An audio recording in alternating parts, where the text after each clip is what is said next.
Instead, it's going to be Yone. They take that away from Clozer instead.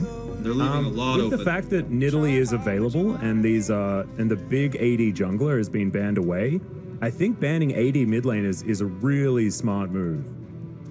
Yeah, they grab it. They grab that Yone away, and they leave a lot of options open. So now it's like, okay, you can have the Samira if you know fairly safe picks, especially ult-wise into this spot. Just see Chovy lock in the Victor.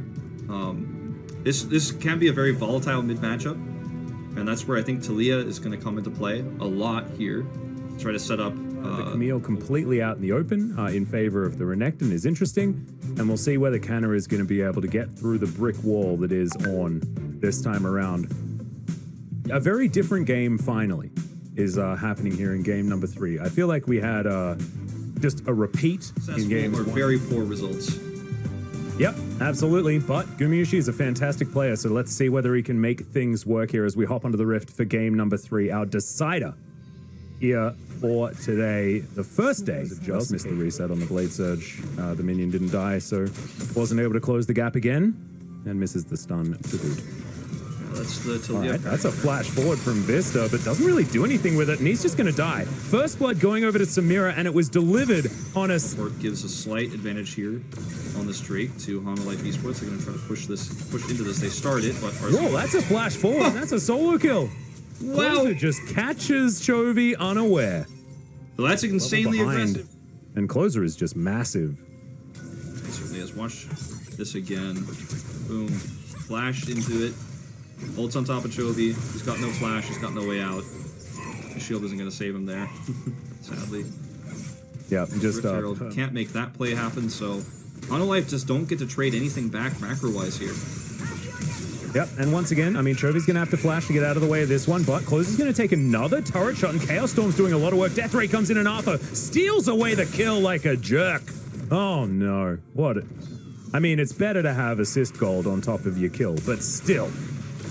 Not exactly what you want to see. Death taking a lot of damage, and he's going to have to cleanse to get himself out of it. Vista decides he wants to go back in. His carrier gets exploded. Death grabs that kill. Vista's going to die, and the ulti will come through from Gumayusi, but he's not able to get enough done. Steals away one kill, but now Arthur's looking to try and lock down Elim.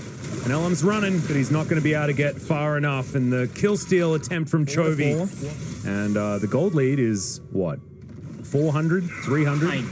Chovy, no flash, remember. This is very unfortunate. He's going to get flicked back and destroyed. Elim grabs that kill.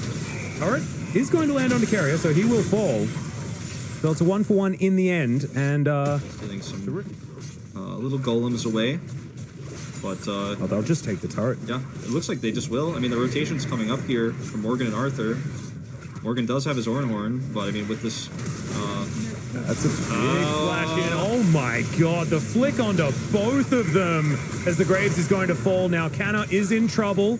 Chovy teleporting in just to save the day, and he will be able to do so. They do lose the turret, but a 2-for-1 exchange when it comes to the kills. I mean, Clozer's going to side lane. They're just trying to trade macro from Clozer, so they are getting objectives on the map for this. It's not kill gold they're looking for. They're looking for turrets, they're looking for plates, and side lanes, so gotta respect the macro plays here from T1. Damn right, and they're 2,000 gold in the lead after all that. And I feel like Hanwha Life were trading up when it came to kills. As Ellen is going to be able to win the Drake fight. Arthur not quite in position to get that smite off. And again, so look at the top lane. Continues. Yeah.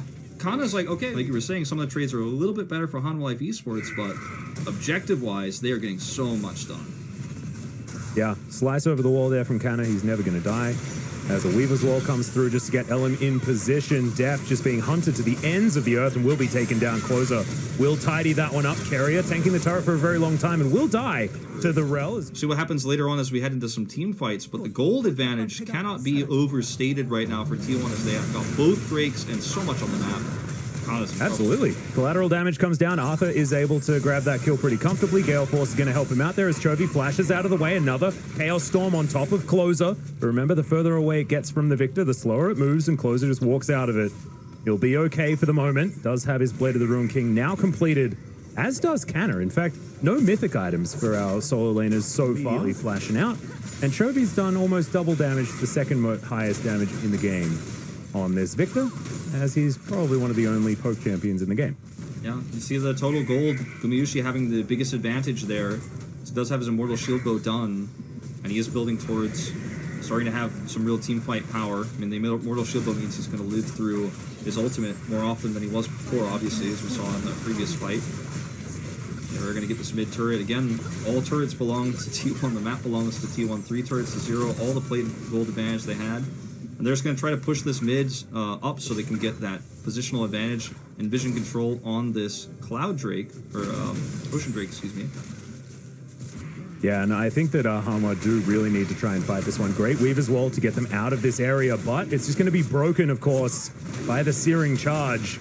Ellen's still trying to throw some pebbles in there. Death Ray doing some work, but now the Brambles come forward. Vanguard's edge into the backline. Oh my god! Clozer just destroying the team fight. Deft trying to run away, but he won't be able to. Arthur can't kite this one out either, as Morgan will get a knock up, but he's going to go down, and T1 destroy the team fight. And Clozer, I'm sorry about what I said in game number 2. You are an incredible player. God tier engage on this fight, and Hanwha Life Esports almost feels like, see the Weaver's Wall come in. Clozer, they know he's there. It doesn't stop him from having the perfect flank engage. Yeah, bounces his way over, and the Brambles come through, and thank you so much to our observers for the sick observing as he just gets on in there, but I feel like the ulti was the damage done, right? It was just so beautifully constructed. Lament. Yeah. I think that's the Ornn upgrade. Doesn't sound as bad as Torment. You know, it sounds a little bit weaker, to be honest. Yeah, so Anguish is just the regular one, Torment is the old one, and Languish is the new one. I'm not entirely sure. There's a fight though, and Carey is dead. He does manage to get down his Brambles, but that's all he's going to be able to find, and this could be a disaster. He's dead for 30 seconds, and that'll give him 15 seconds alive before this. For T1, losing Carey here is, it's not really safe to even move around the map near where Hanwha Life is.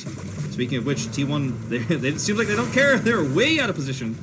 Wrong side of the map. And the flash away from Elam as well. This is just forcing them back. I mean, Cannon's in position, and Carrier is going to make it to this Drake. So, the 5v5 is there. Vanguard's edge. Flash used for Clozer, but no follow-up. Finally, they get in there as Morgan going down so low, but he's so tanky. As in goes Gumayusi into the backline. He will fall down, but has he done enough? And I think the answer is yes, as it's only Chovy left alive, and it's looking like an Ocean Drake is going to land in the hands of T1 for the Ocean Soul. Exactly right. I mean, it was like Gumayusi just said, I'm part of Hanwha Life now. He dove deep into the back line. He was on top of, okay, maybe Hanwha Life are starting to seal this back. They got that pick in the mid lane.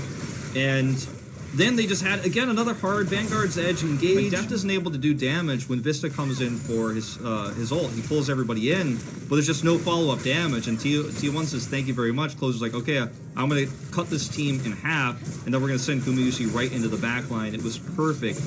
And T1 looked so well-versed with this composition. Well, another ulti to fly forward here from Carrier as in goes Vista, just hard engaging the Weaver's Wall. Not exactly doing too much as Cannon's going to fall down. The Rell is going to be traded as Chovy is off to the side, but he gets a lot of work done. And T1 may have thrown away part of their nice fight there if they're able to prevent Clozer from just cutting the team in half and just doing massive, massive damage. They're going to be in a pretty nice spot, but if they lose an inhibitor here, it's going to make it very, very tough to actually have that vision control of the Drake. They're pushing in. Yep, there's the crash down. Magnet Storm comes through. That's a great flick back, and Deft is immediately removed from the fight. Chovy finds himself an angle, though, as LM does go golden, and Carrier is taken out of the fight. Vista now looking for a bit more as Chovy just gatekeeping. Canna is inside the enemy base, going rogue. It's Owen Wilson style, as he's behind enemy lines, and Gumayusi just wasn't in the fight. He was just taking down the inner turret top lane, and will be able to take an inhibitor turret as well. This is T1 saying, we'll take the trade. Again, trading down in kills, trading down in the fight, but looking for objectives, pushing down that top turret, looking for what they can. It's unfortunate for Hanwha Life that Deft is the one who's down, because with him up, they could have actually pushed for more, I think. See another teleport coming through here. So it looks like Morgan is they want Clozer. Trying to get rid of Clozer. We'll be able to CC him a little bit. Flash forward there as Arthur could be in trouble. Clozer doesn't find the reset, goes golden, does Arthur, but stopwatch is in hand for Clozer as well. Vista getting taken down low, and the Samira is online, ladies and gentlemen. That's the quadra kill for Gumayusi. And Deft is like, well, not sure what I can do this game as T1 look to close it out. Yeah, this time he's the only one left standing, and T1 want to win this series 2-1. They're just going to walk forward down the red carpet and take it. Respawn's just very, very far away. 25 seconds or more on the side of Hanwha Life Esports. Defending this seems nigh impossible with everyone rejoining. Sometimes you just want to flash under Nexus turrets and throw out an ultimate into nowhere. It doesn't really matter. They're going to dive onto death. They're going to take him down. It's the ace. It's the unofficial pentakill for Gumayusi's Samira here on day number 1. And T1 start off with a bang. Hanwha made them work for it, but this will be the debut victory for T1 with a roster that a lot of us were not expecting.